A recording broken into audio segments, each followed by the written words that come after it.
배우 이태임과 지난해 결혼한 남편 A씨가 주식 사기에 가담한 혐의로 최근 구속됐다. 법조 및 주식 관계자들에 따르면 특정 경제범죄 가중처벌 등에 관한 법률 위반 사기 혐의로 재판에 넘겨진 A씨가 지난 11일 서울고등법원에서 징역 1년 6개월을 선고받고 법정 구속됐다.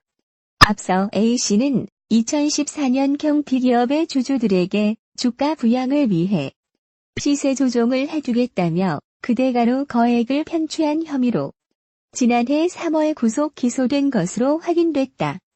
A씨는 지난해 12월 1심에서 징역 3년 집행유예 4년을 선고받아 구속을 면했지만 2심 재판부는 검찰의 항소를 받아들여서 원심을 파기하고 A씨에게 징역 1년 6개월을 선고했다.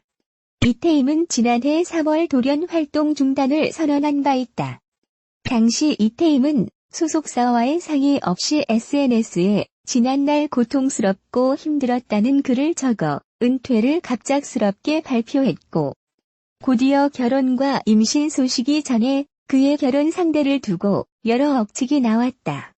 지난해 3월경 이태임은 A씨 구속 기소를 전후해 심리적 부담을 느꼈고 이에 연예계 은퇴를 선언한 것으로 전해졌다. 지난 6월 한 매체를 통해 임신 근황을 공개하기도 했던 이태임은 여전히 연예계 활동에 대한 의지가 없는 것으로 알려졌다. 이태임은 지난해 9월 출산한 이후 육아에 전념하고 있다. 은퇴를 선언한 배우 이태임의 근황이 전해졌습니다. 현재 임신 6개월이라고 하며 이와 함께 이태임 남편에 대한 관심도 커지고 있습니다. 4일 언론 매체에서 이태임이 평범한 예비맘으로서 일상을 보내고 있다고 전하며 그녀가 직접 찍은 만삭 사진을 공개했습니다. 사진 속 그녀는 부풀어 오른 배를 어루만지며 미소를 띠고 있습니다. 임신한 사진은 측근이 공개했으며 현재 6개월에 접어들었으며 아이 태아의 태명은 달래라고 합니다. 그녀는 3월 19일 돌연 은퇴를 선언했었죠. 사회관계망 서비스로 밝힌 이태임 은퇴 이유는 여러 생각과 고통 속에서 지난날 너무 힘들었다. 앞으로 평범한 삶을 살아가기로 결정했다. 그동안 사랑해주셨던 분들 잊지 않고 살아가겠다고 적었습니다. 은퇴라는 말을 직접 언급하지는 않았지만 대신 평범한 삶으로 표현한 것입니다. 이태임 나이 그리고 이태임 남편과 나이 차이를 먼저 살펴보도록 하죠. 그녀는 생년월일 1986년 10월 5일 생이고 신랑은 12살 연상이라고 합니다. 이태임 학력대학 성광여자고등학교 졸업, 한양대학교 연극영화학과 중퇴, 소속사 어니언 매니지먼트 그룹.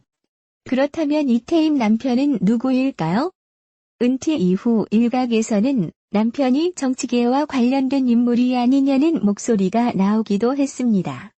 하지만 소속사는 그녀가 어머니와 함께 회사로 찾아왔고 임신 3개월이라고 밝히면서 아이 아버지 남편은 M&A 사업가로 지난해 연말 처음 만나 사랑을 키워왔다 전합니다. 결혼은 출산 후 할 예정이며 소속사의 위약금을 물고 계약을 해지했다고 하니 앞으로 연예계에서 활동하는 모습을 다시 보기 힘들 것으로 보입니다. 배우 이태임 씨 남편 아무개 씨가 구속됐다는 소식이 전해져 화제가 되고 있다. 일요신문 취재 결과 오 씨 등은 주가를 부양해주겠다며 14억 원을 받아 챙긴 것으로 확인됐다. 일요신문이 입수한 오 씨 사건 판결문에 따르면 검찰과 법원은 오 씨 등이 주식 관련 사기를 쳤다고 판단했다. 1심에서 징역 3년, 집행유예 4년을 선고받은 오 씨. 하지만 서울고등법원은 2심에서 오 씨에 대해 징역 1년 6개월의 실형을 선고받고 최근 구속됐다. 지난해 3월 결혼과 함께 갑자기 은퇴를 선언한 배우 이태임 씨. 이 씨 은퇴 시점은 오 씨의 검찰 수사 선상과 맞물려 돌아갔다. 당시 이태임 씨는 소속사와 상의 없이 SNS에 고통스럽고 힘들었다며 갑작스런 은퇴를 선언했는데 당시는 오 씨가 검찰 수사 도중 구속이 된 시점이었다. 그리고 3월 16일 오 씨는 함께 범행을 저지른 장아무개 씨와 특정 경제범죄 가중처벌 등에 관한 법률 위반 혐의로 재판에 넘겨졌다. 오 씨 관련 사건을 수사한 곳을 서울 남부지검 주가 조작 세력 수사를 전담하는 곳이었는데 오 씨가 주가를 관리해주겠다며 사기를 쳤다는 게 검찰의 판단이다. 검찰 공소 사실에 따르면 오 씨는 상장사인 H사 주가를 조작하던 세력들로부터 제안을 받는다. 시세 조종성 주문을 통해 주가를 띄워달라는 것. 실제 2014년 9월 2일부터 9월 12일까지 H사가 6일 연속 하한가를 기록하자 오 씨 등을 찾아와 하한가를 풀어달라며 대가로 14억 원을 주겠다고 약속한다. 이에 오 씨는 가능하다며 인위적인 시세 조종성 주문을 통해 하한가를 종료시킬 수 있을 것처럼 얘기한다. 하지만 오 씨는 실제 일을 할 의도가 전혀 없었다. 오 씨 등은 이미 H사 주가가 상당 기간 동안 하한가를 지속하고 있어 곧 하한가를 벗어나게 될 가능성이 있다고 봤다. 주가가 상승할 경우 마치 자신들이 시세 조종을 해 주가가 상승한 것처럼 행세하려 했다는 게 검찰의 판단이었다. 실제 H사의 주가는 83,000원대에서 6거래일 연속 하한가와 함께 29,000원 수준으로 떨어졌는데 오 씨가 제안을 승낙한 지 얼마 뒤인 9월 15일 하한가가 풀리며 수준의 하락으로 장을 마쳤다. 그러자 오 씨는 이를 제안한 세력에게 내가 시세 조종을 해서 하한가를 막았다고 속였다. 이틀 뒤에 9월 17일부터 14억 원 규모의 수표를 여러 차례에 걸쳐 받았다. 검찰 수사를 대비한 오 씨는 자신의 친형이나 지인 등의 이름으로 수표를 찾거나 사용토록 해 범죄 수익을 은닉했다. 반성문 써서 1심 실형 막았지만 거짓말 문제돼 2심서 실형. 재판부에 반성문을 쓰며 뉘우침을 호소했던 오 씨. 1심 재판부는 그런 오 씨에게 집행유예를 선고했다. 지난해 12월 1심 재판부는 이 사건 사기 범행으로 인한 피해액이 14억 원으로 막대하고 피고인들은 주식 시세 조정 명목으로 피해자들로부터 금원을 편취한 것이어서 죄질이 나쁘다면서도 이 사건 범행을 모두 인정하고 이를 반성하고 있으며 피고인들이 사기 피해자들과 합의해 처벌을 원치 않는 점을 감안했다며 징역 3년, 집행유예 4년을 선고했다. 하지만 오 씨는 이에 만족하지 않았다. 형이 무겁다며 항소를 선택했다. 검찰도 집행유예형은 가볍다며 항소를 결정했다. 그리고 2심 재판부는 징역 1년 6개월의 실형을 선택했다. 형이 가볍다는 검찰의 손을 들어준 것이다.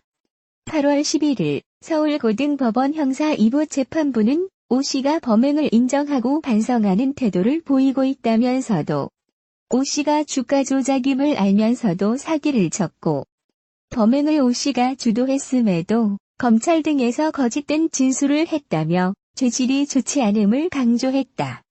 재판부는 피해자들이 H사 주가 부양을 위해 시세 조종을 해줄 사람을 물색하면서 발생하였다는 면에서 피해자들에게도 주가 조작 범행의 발생에 일정 부분 책임이 있는데 피고인이 주가 부양이 절실한 피해자들의 절박한 사정을 이용해 주식 가격 시세 조종을 해줄 수 있는 것처럼 피해자들을 적극적으로 기망해 금전을 편취한 것으로 그 범행 수법이나 내용이 매우 나쁘다고 판결문에 명시했다. 또 이 사건 범행을 주도하고서도 공동 피고인 장 씨가 해외에 있음을 기회 삼아 범행을 장 씨가 주도한 것으로 허위로 주장했다고 지적했다.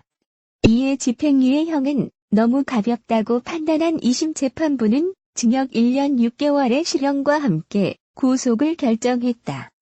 전국에서 주가 관리라는 미명하에 주가 조작을 시도하는 사람들은 크게 100여 명. 그들 사이에서 오 씨는 가명으로 활동하고 있었다.